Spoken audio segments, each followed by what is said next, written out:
This is Market Pathways, your premium guide to global medical device regulation, reimbursement, and policy. Become a part of the global Medtech community at mystrategist.com. Welcome to another edition of the Market Pathways podcast.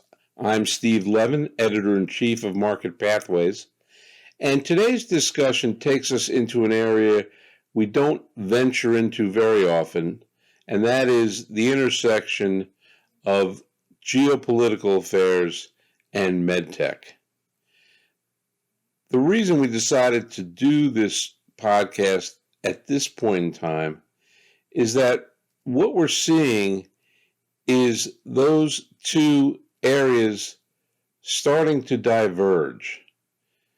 And by that I mean, if you're a medical device company executive looking to enter the Chinese market now, and you base that decision on looking at headlines, current events, it would not be high on your list, despite the size of the potential market.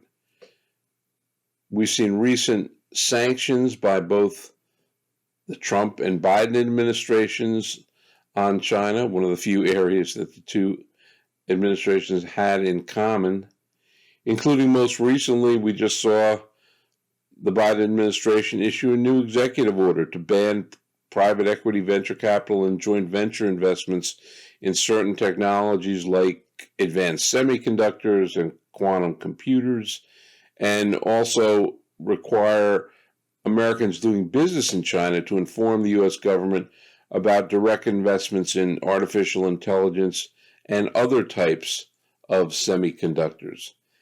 And in addition to the volatility that has existed on the economic front, there's also obviously been political and military friction. We've seen cabinet officials like Secretary of State Antony Blinken and Treasury Secretary Janet Yellen traveled to China recently to try to tamp down that volatility. So clearly, if you're a medtech executive looking at the China market, current events might dissuade you from thinking that now is a good time to enter China, despite the size of the market. But what we're going to hear on today's podcast from two experts, one who lives in China and one who has spent a lot of time there before the pandemic and has now resumed travel to China, is that in fact the medtech market and the overall political market are going in opposite directions, and that recent events in China have actually opened up opportunities, particularly for medtech companies that offer innovative technologies that Chinese companies themselves are not able to produce. So we hope you enjoy this discussion with Ari Silverman and Olivier Diaros of Mavi Technologies on the state of the medtech market in China. You know, I think the timing is really good because, I mean, on the one hand, and I don't want to get into politics, but on the one hand, you had Secretary of State Blinken's recent visit to China to try to, I think it's fair to say, de-escalate or to try to at least build some progress as far as improving relations between the U.S. and China. And then, your first trip back to China in how long? I want to say, was it like 3 years at least, right? Wow. And I have to think when did COVID begin? Yeah, I should not count. But it's something like that, if not more. At least 3 years. I think what struck me is I have friendships that I started that are more recent than my last time I was in China, which to me was, because I was telling a friend that, this is my first time in China. My friend's like, I didn't realize you'd ever been there. I was like, oh, wow, that's a long time. Because I used to go there like I was on a monthly basis. Right. For many years. And again, contrast with Olivier, you having the context of being there throughout this whole process. So I think it's going to be just interesting to, Ari, contrast your recent impressions with Olivier's views, because obviously you all work together, but again, you can have different perspectives. And so kind of let me start out from a big picture perspective, and then Ari, we can get into your kind of more recent, what you saw and what interesting developments you've seen since you were last there. So we go back a couple years, and both the Trump administration to the Biden administration, so we had sanctions, and again, I think it's fair to say that U.S.-China relations have been relatively volatile during that period.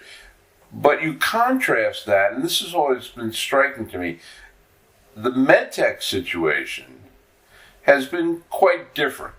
And by that I mean you have efforts by the NMPA to try to make their regulatory process easier to access, easier to understand, creating opportunities, if you will, for particularly smaller non-Chinese companies to enter the Chinese market, and the notion of innovative technologies, and that China acknowledging that they need these technologies and that they cannot develop them themselves. I think there's a period of time a few years ago where they thought maybe they could, and so as a result, they've tried to make their processes a little more friendlier, if you will, a little easier to access. So again, this to me strikes a contrast between what's happening in the global political world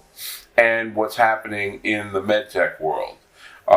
So let me first ask both of you if you accept that premise as generally accurate, and then we can get into more specifics. So I'll just start. From my perspective, it's true. It's true that I accept the premise in the sense that it's true that there are tensions between China and the West, the U.S. in particular. Well, at the same time, China has been far more open in medtech and even in healthcare in general. And I think the main reason for that is because of the way things have worked in the past.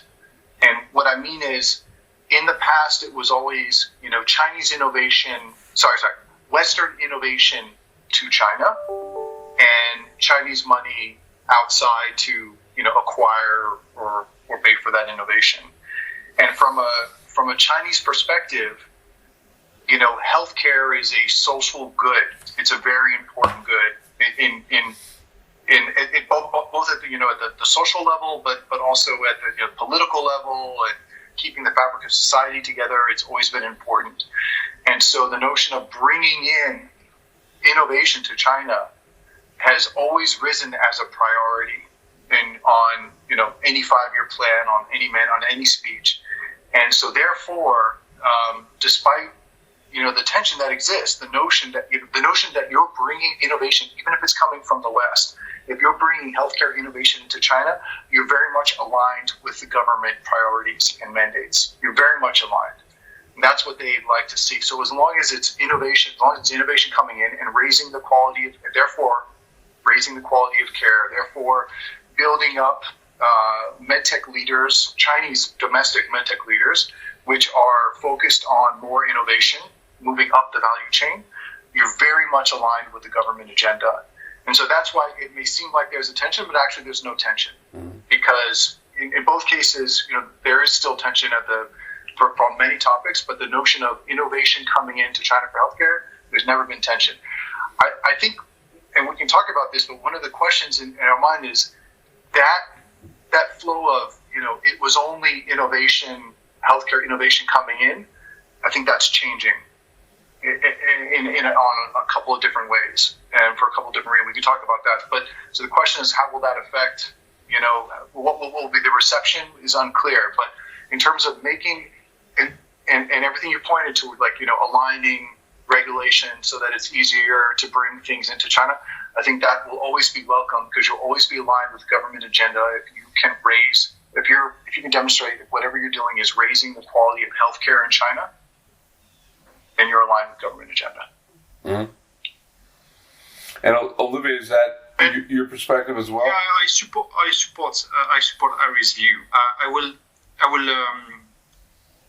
talk about the products, the technologies that are no longer innovative, and for all those American, European, Western companies in China that have started a business 10 years ago on something that is becoming mainstream, it's harder. Things have changed. Mm-hmm. Things are changing. There will be, if not already, price cuts. The value-based procurement, VBP, is going to put those players in a very difficult situation. But I'm not, you heard, I'm not questioning what you just say, both of you. Nothing has changed when it comes to innovation. Innovative players from US and anywhere else in the world are really welcome, even more so today. Mm-hmm. Now that the money, there's a lot of government money on the market, as the private fund. Some of them are in difficult situation. The government money is urging us, a cross-border Medtech investment banker, to find more opportunities from abroad. Well, that's a very interesting point, and it gets to something I wanted to raise, so we might as well raise it now, which is that a few years ago, the sense in the U.S. medtech market was that there was a lot of interest among Chinese investors in looking for opportunities outside of China. More recently, I would say people have a sense that has changed, due in large part to changes in Chinese government policy, and the focus has now been not as much on China's global economic footprint, if you will, if I can describe it that way, and more of a focus on China's internal development. So as a result, there's a sense, and again, correct me if I'm wrong, there's a sense that there's less money available, less Chinese investment money available for companies that are in the West. But there are opportunities within China. Is that shift in focus from a more externally driven to a more internally driven policy, is that something that you two have seen there? At a policy level, what you're describing is certainly true. I mean, China's always favored, China as a policy has always favored building leading domestic companies over multinationals. But there's a lot of nuance in what you're saying. And let me try to add some color.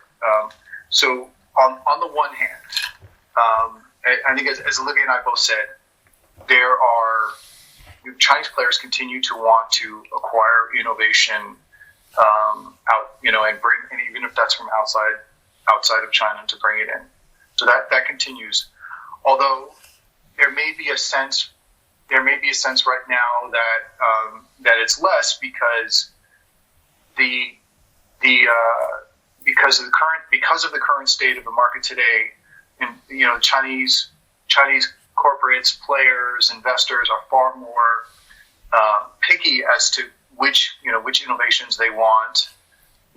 Partially because a lot of it has already arrived in the U.S. A lot of it has already arrived from China. Partially because as the markets are down and risk tolerance is also down, people have less tolerance for risk, so they're much more careful and thoughtful about which innovation it wants. Is it truly distinctive or not? As Olivier was saying, things that are close to copy are no longer of interest.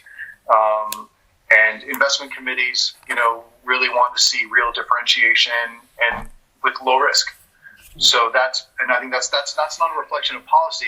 That's just a reflection of the continued state of the industry combined with the overall global downturn, which is felt in China as it is anywhere else in the world today. But I'd say at the same time, Chinese, in fact, one of the things that we've heard. So this is what I was saying. In the past, it was all Western innovation coming in and coming into China. But one of the things I heard clearly on my trip, and we're seeing a lot, is that Chinese are actually looking to move beyond China itself. And there are a number of reasons for that, but not the least of which is as the Chinese market grows, and it's still growing, people want a bigger sandbox to play in and more opportunity. So Chinese players are increasingly looking to the West, to outside of China, let's say. It doesn't have to be the West, actually, because it could be Southeast Asia, it could be the Middle East, it could be Africa. Different players told us different things. When we had lunch with a number of different CEOs, and each had a different vision about where they were going and in what order. And if anything, they report back to us that they feel the resistance. They feel more the resistance on the U.S. side or on the Western side for them coming to expand. And the challenges for them are potentially on the U.S. side. Or U.S. regulations that are holding them back more than Chinese regulations. Can I ask you, Ari, and again, I assume it's going to vary by company, but are you talking about restrictions from a regulatory perspective, restrictions from a clinical perspective? In other words, is FDA reluctant to accept Chinese clinical trial data? In other words, what kind of roadblocks did these CEOs highlight for you? Interesting. The biggest, they all pointed to the tension, the tension that's happening at the political level, and they say that's affecting perceptions, and then roadblocks happen as trickling down from all that. And in fact, as an example, a lot of the funds, and you see this in biotech now, really is a lot of the funds are now opening offices in Singapore and raising money in the Middle East so that they can almost, so there's not, these are Chinese funds that have moved to Singapore and taken Middle Eastern money, but they're not really Chinese funds anymore because they're now Singaporean funds operating with Middle Eastern money. But they're trying to lose any of the stigma, let's say, of being Chinese and going to the West. Interesting. And maybe to add some colors to that, Steve. Sure. There is a change of paradigm right now happening in China, and the way we were looking at China 2 years ago, just last year even, was through the lens of those players that we know, and remember the stories were all the same. You start a Medtech company, you pick up a keyword, you say minimally invasive, or you say interventional, and then you build a platform. Everybody wants to have a platform. Why? Because everybody goes to IPO. Yeah, that was the only road. Right. And then those companies were then doing some acquisition of key technologies to strengthen their portfolio and acquire a more global presence that would boost their stock price or help them raise more money. This is not happening anymore, Steve. Mm-hmm. This is right now not happening. You've seen the stock market, the price of the stock price of those companies. It's at lowest every day. It's getting lower. So does that mean, to answer your question, that the Chinese companies are getting inwards, that they are not investing anymore abroad? No. The Medtech is bigger than the Medtech players are bigger than those few players that came out to see the US in the past. Okay. There's a few other categories that are now emerging that were already there, but we were ignoring them. Which one? Traditional player that built for the past 10 years, 15 years, a business out of low-end consumable and that are moving up the value chain, more and more innovation. They have leading market share in China. They are profitable. They have cash. And those players are mandating us right now to go out for three reasons. First, the Chinese market is too small, and why not go abroad when you've been able to develop such a strong competitive advantage? And second, the valuation abroad is so, the opportunities right now in the West are quite interesting. Yeah? There's a lot of companies that are ready to accept low value offer, given the financial situation. And third, that has always been part of their strategy. It's just those are just traditional models that scale not as fast as what we've seen. Yeah, those companies that were built in 2019 and in 21 they were a $6 billion valuation or $10 billion. Those are no longer the ones that are investing abroad. But you heard me. Some are investing, and we've never had so many, us as a bank, we've never had so many M&A mandates to go outside of China.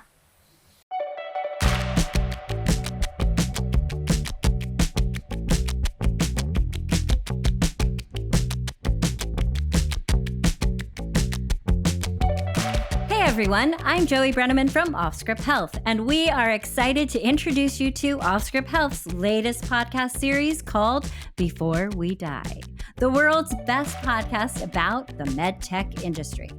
Every day, advances in technology are providing new, less invasive options in healthcare. Many of them are born out of the idea that there has to be a better way. On this show, we will be talking with the rock star innovators and inventors of the medtech industry who felt the same way, which inspired them to create a new device or challenge a way that a procedure was done. And most people don't even know who they are. So download and subscribe to Before We Die, wherever you get your podcasts. You'll get full episodes every Tuesday, and on Thursdays, you'll get our Lab Before Slab mini episodes where Sandy, John, and Craig geek out about the latest happenings in the medtech world. Who would have thought that medical innovation could be so riveting? Hey, have you heard of Market Pathways? Market Pathways provides the most in-depth analysis you'll find of the changes happening in medical device regulation and reimbursement every day.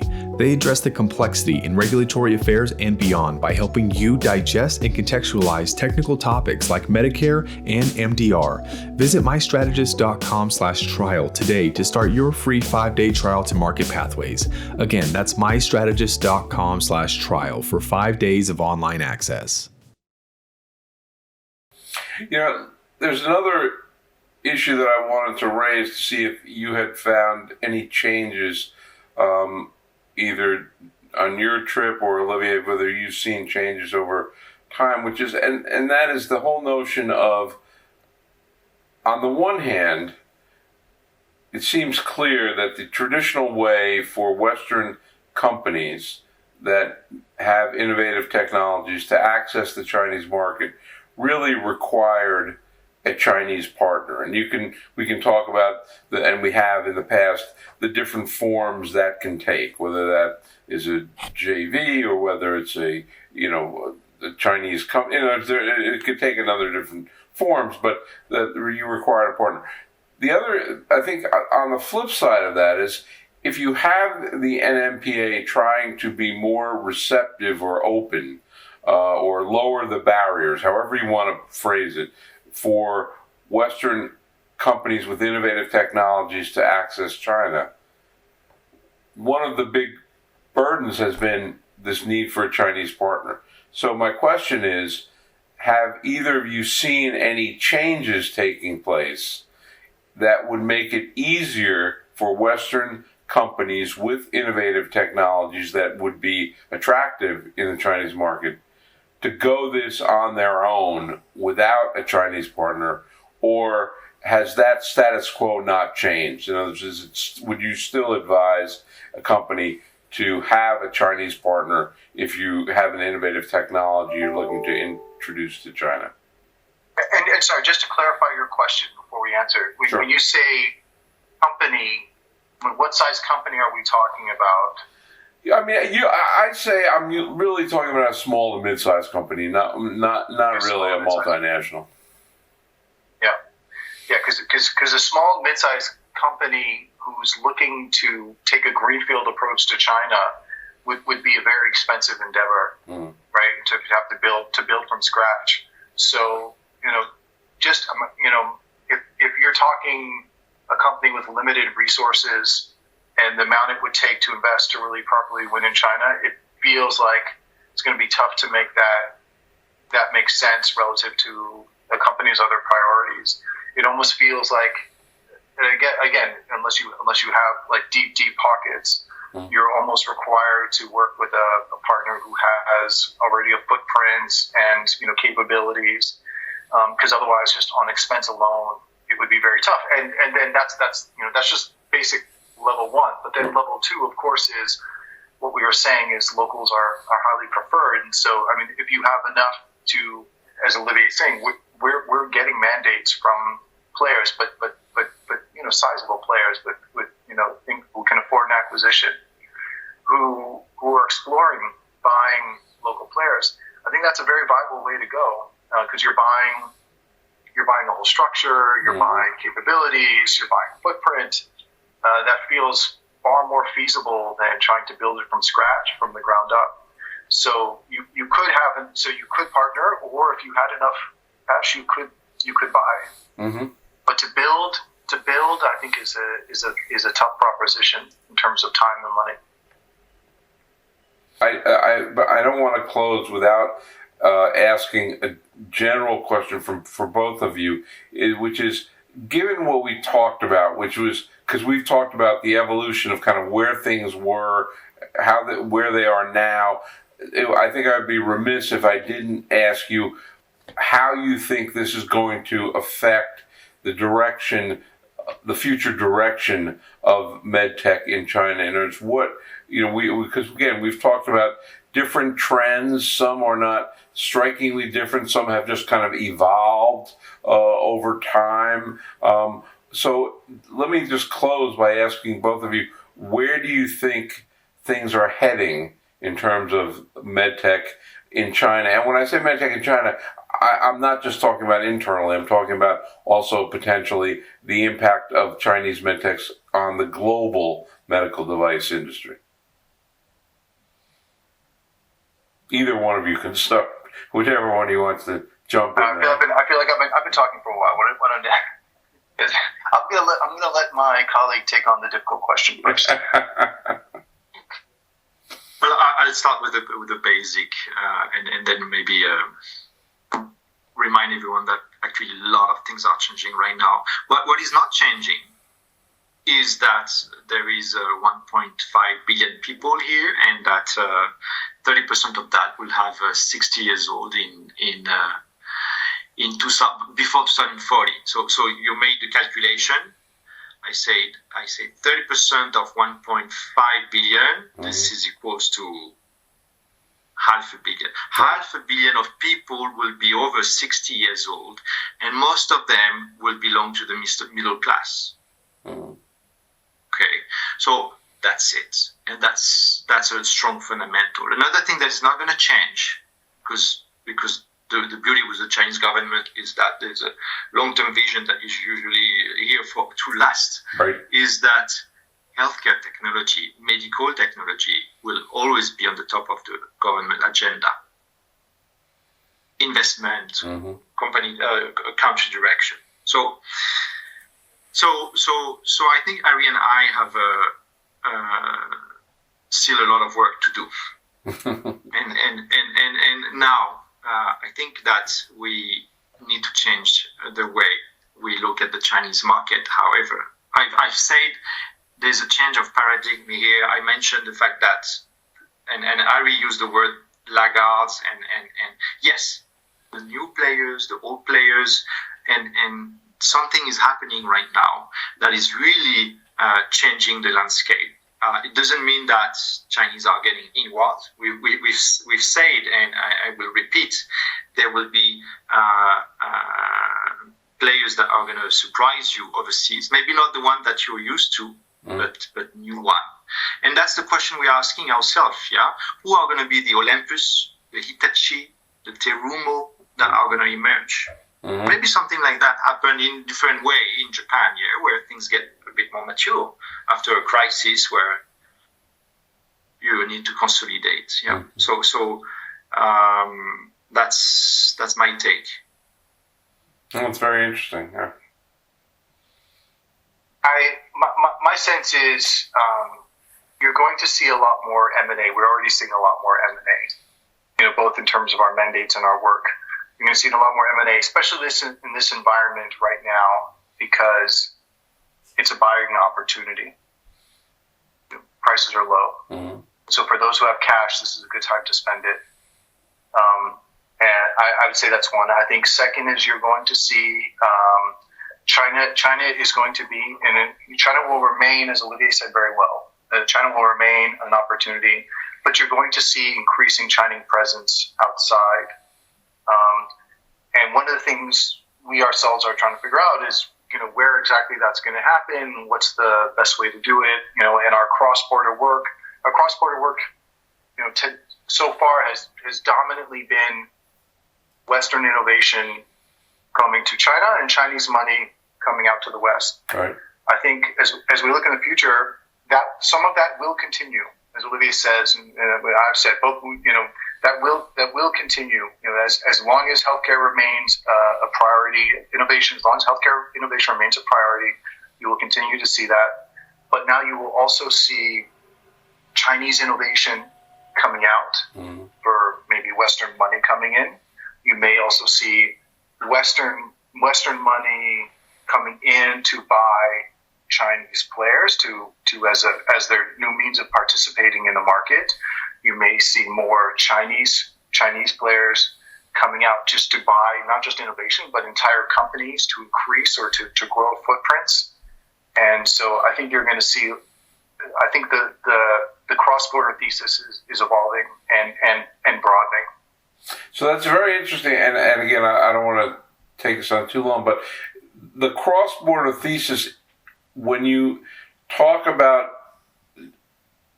or let me phrase it this way, if you overlay the tensions that we talked about earlier between the U.S. and China, and I'm assuming that even if they begin to improve, this is going to be a slow process. It's going to take some time.